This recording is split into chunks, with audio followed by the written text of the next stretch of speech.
So our first DLC offering is called First Strike. It releases February 1st. It has 5 new levels in it, 4 brand new multiplayer maps, as well as a zombie level called Ascension.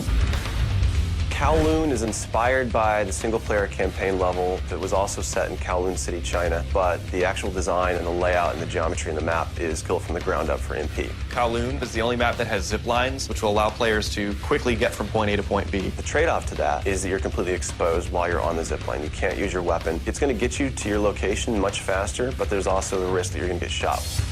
Discovery is an Antarctic research station that was a German outpost left over from World War II. The 2 sides of the map are divided by a deep chasm. You're always kind of fighting for control over that crossover from one side of the map to the other. My tips for Discovery is really just learning the layout of the map, understanding how that chasm can impact the flow of the gameplay, and always being conscious of the exposure that you have to long-range weapons. You might be on a snow bridge and somebody throws a grenade, which collapses the floor around you.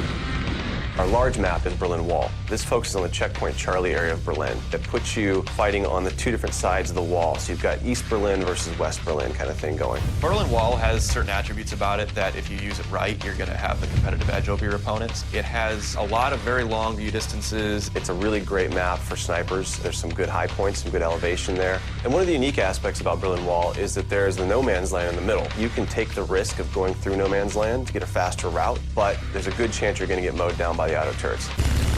The Stadium's one of my favorite maps. I am a run and gunner, so I tend to like that map. It's going to provide those close quarter players tight adrenaline, action-packed experience. So never underestimate the value of tactical insertion, and always be checking your corners and realize that these engagement distances are going to be really small, so use that to your advantage. I think it's going to cater to a lot of the players who just like the frenetic style of gameplay that Call of Duty has to offer. One of the big agendas with this map pack is we wanted to listen to the feedback that people have been giving about all the maps they've been playing with the release of the game. They want more verticality, more sniper opportunities. They really love the interactivity that we did. These are components that we wanted to bring back in a pretty big way in the first DLC offering. First Strike is going to be available February 1st for 1,200 Microsoft points, and it'll be available on Xbox 360 first.